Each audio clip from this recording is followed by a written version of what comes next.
This is the Rhythm Authors Podcast for Tuesday, October 2nd, 2012, episode 41, A Half Hour of Power.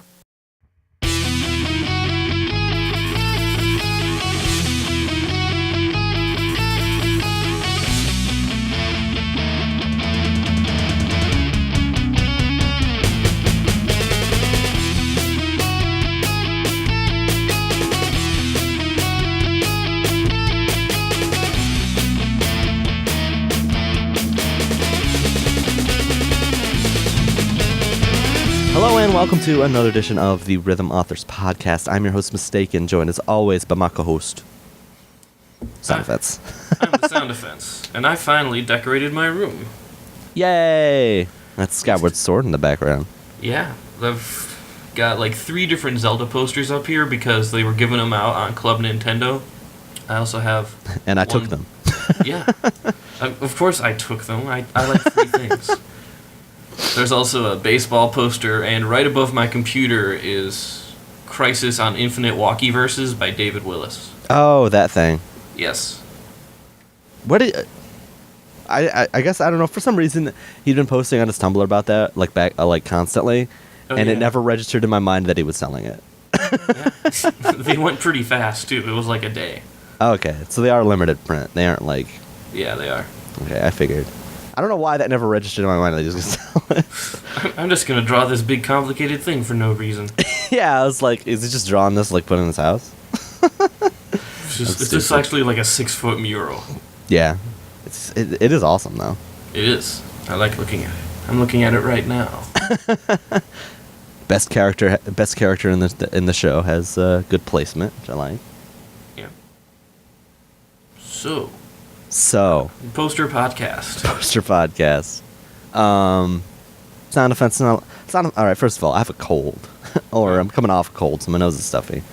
Gotcha. So I might cough and or sneeze and or explode into mucus onto the screen. So if any of that happens, I warned you. But we don't have a whole lot of time for that to happen, Sound Defense. Not really. We got kind of a short podcast today. We got possibly the shortest podcast we'll ever do today. It's not a lot of podcast here. Yes, because we are talking about one song. Why are we talking about one song? Let's hold off. We gotta build to the song, Sound Defense. Yeah, I wasn't gonna say what the song was. Oh, okay, that's what you're gonna do. What are you gonna say then? I was gonna say that we got songs, but they're not in the story yet. They're in the in-between no song and by song. We have 6 or 7 songs in peer review right now, of which I think about 4 of them are like a couple votes away from being released. So a month from now, a month from now we should have a much larger podcast. But for this month, it is a much shorter podcast. Unfortunately, Sound Defense. Let's not dilly-dally any longer. What is the only song we're talking about this week? The only song we have is by A Day to Remember. It is called Sticks and Bricks.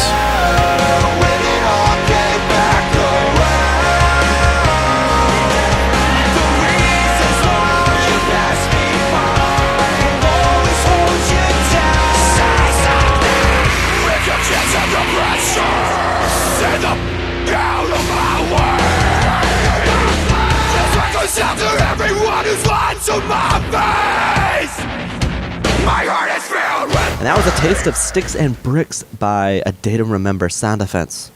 What do you think about Sticks and or Bricks? I find that bricks make a much better housing material than sticks.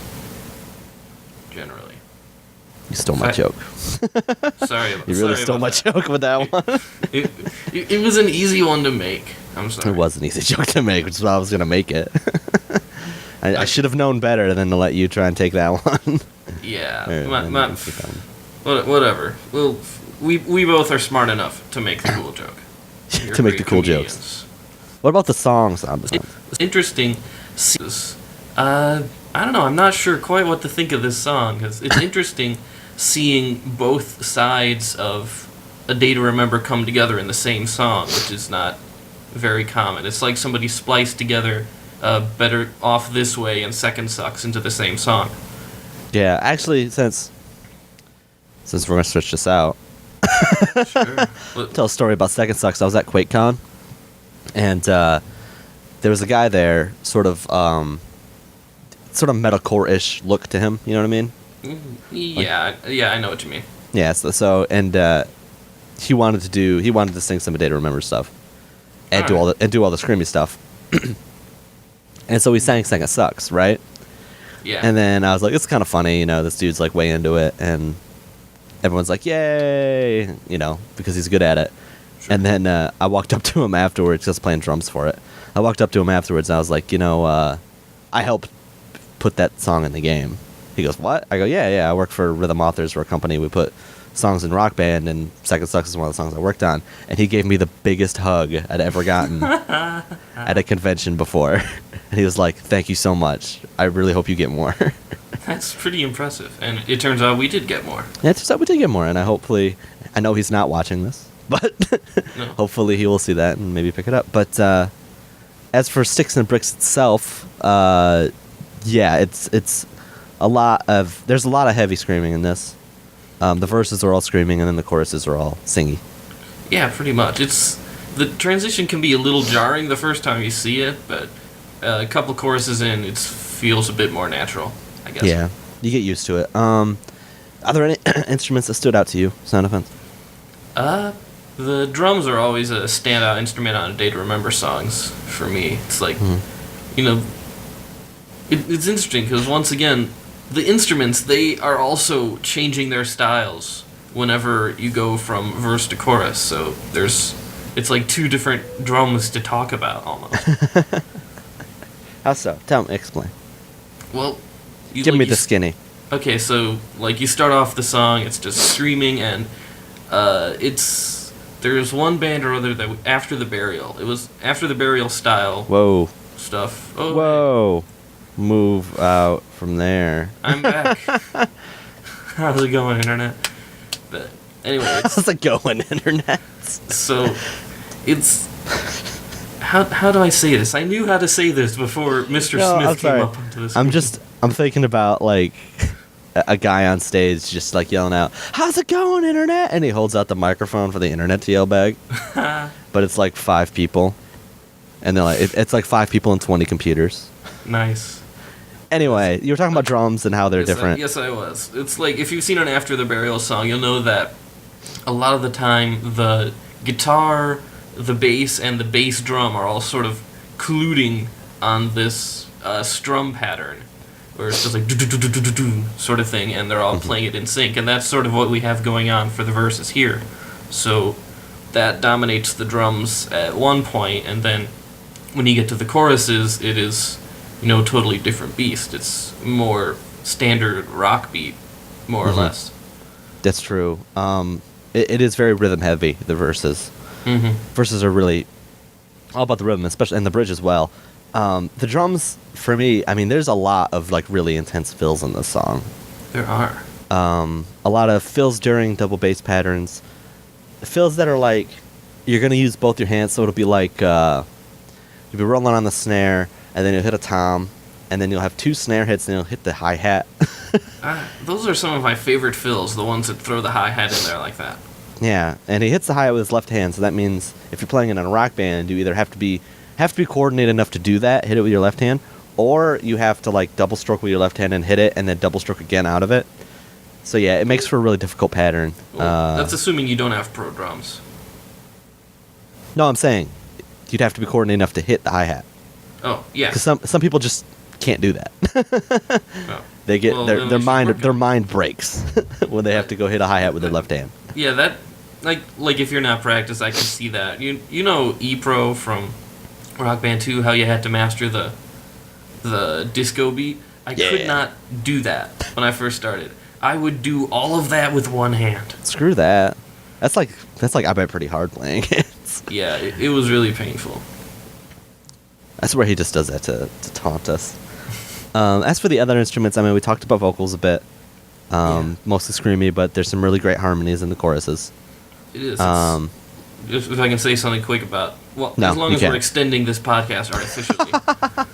It's like watching in the chorus, something that doesn't happen all the time in A Day to Remember songs, how you have sort of a back and forth between some of the vocal lines and other ones, and we do get some of that in the chorus mixed up with harmonies at the same time, and it is pretty cool to listen to and sing. Totally. And then guitar and bass are pretty basic. There's no solos. But, I mean, the guitar is pretty varied. There's some good hopo chains and stuff like that. But do you have anything else to say about Sticks and Bricks? Well, I did notice that one thing that comes in during the choruses is a keyboard part. Oh yeah, it does. I totally Yeah. forgot there's a keys part. It's hard to hear, so it won't jump out at you. It's like sort of softer piano, but there is definitely a keyboard part in this song, and it's kind of slower. It's not particularly difficult, but you know, it's fun watching the contrast between the verses and the choruses in this song. It amuses me endlessly. Yeah, it does sort of feel like two songs. You say two songs sort of merged. Yeah, pretty much. This is one song. This is one song. Oh, this is bad. This is just bad. Merge. Yeah, we're sort of out of shot here. So other than that, do we have any other thoughts? I'm sort of spent on thoughts for this song. Well, I hear that there's some cool venue stuff going on. Oh yeah, that's right. I did Venue, and it's pretty dope. Yeah, he's Anyone- very proud of one transition in particular. Yeah, anyone who hasn't seen the Venue in full yet, you'll see. If you're watching the video, you'll see part of it. But go check out the full video. It'll be linked in this. You know, it'll be linked here. It'll say, click to view full video. And then at the very beginning, the dude does his sort of like intro screamy bit, and he goes, "Woo!" I really hope that gets caught in the thumbnail. And then during that transition, it goes from a sort of muted color palette to fade into space whoosh, which is one of the best things you can do, where it sort of kills the frame and then sort of mixes all the colors, and then when it fades out of space whoosh, it's in a photocopy black and white hard contrast filter. Is that like what we did at the end of Veil Illumination Part 2, or am I thinking of something else? Yeah, the slow sort of keys with the that's space whoosh. Gotcha. That's a cool effect. It's technical terms that harmonics is defined for us, like space whoosh. Space whoosh. I also forgot to mention my favorite lyric of all time from a Day to Remember song, which is I don't remember the exact lyric entirely, but it's the something about his inspirational quotes of how he never gave up. I just think that lyric is really funny. Every time I hear it, I laugh. I did not notice that lyric. I did notice the lyric, "My heart is filled with hate." I was just like, wow, that's actually a really bad lyric. Yeah. I think the lyric about with my inspirational quotes of how I never gave up, it's really funny and really good. You can't just say inspirational quotes in a song like this. I think you can. I think it's really awesome. So that I think we've exhausted our use of this song. I don't know if I can say anything more about it, or else I will collapse. It's true. So I guess we'll just have to go into outros. Guess so.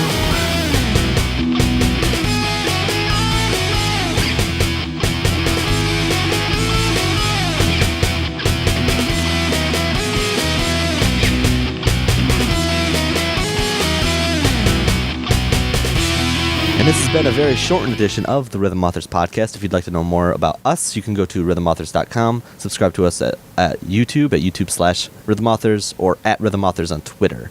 And if you'd like to know more about the Rock Band Network, you can go to rockbandnetwork.com or creators.rockband.com.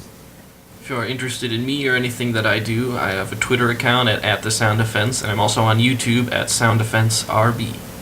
And if you would like to know more about me, you can find me on Twitter at Mystakin. That's MYSTAKIN. Sound Defense. This has been really short, but maybe people will dig it. I don't know. Maybe they like not hearing us talk more than they like hearing us talk. That would be depressing.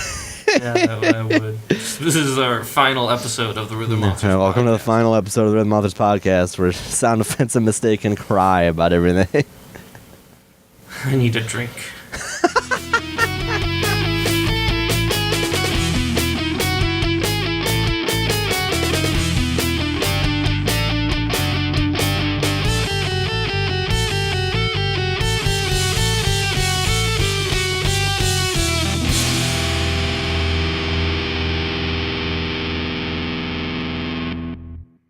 you remember the daughter of the king in the daughter of the king from Rohan in 2?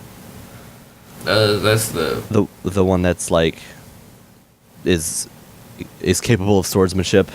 Oh yes, that one. There's a neat scene with her in it that sort of felt like a sort of feminist thing to me. So I decided to like Google it to see if anyone else had said anything about it. So I Googled feminist and the Two Towers, and what came up was That sounds like a horrible thing to search. Why would you do that? what, feminism and Two Towers? Whenever you search feminism, you are bound to get some very rage-induced responses. Oh, it's pretty good. Wait till I tell you what I found. Okay. The top I didn't find anything, sadly, but the top response was a Christian movie review site. Oh boy. Talking This about can only end in tears. talking about Two Towers not worth watching because it's impure. Impure. Yep. Much like as he says in his review, much like the first movie, this is too impure to watch. Wonder what they think of Harry Potter. I don't know, probably the same thing. I just thought it was really funny. That's the first response for Feminism Two Towers.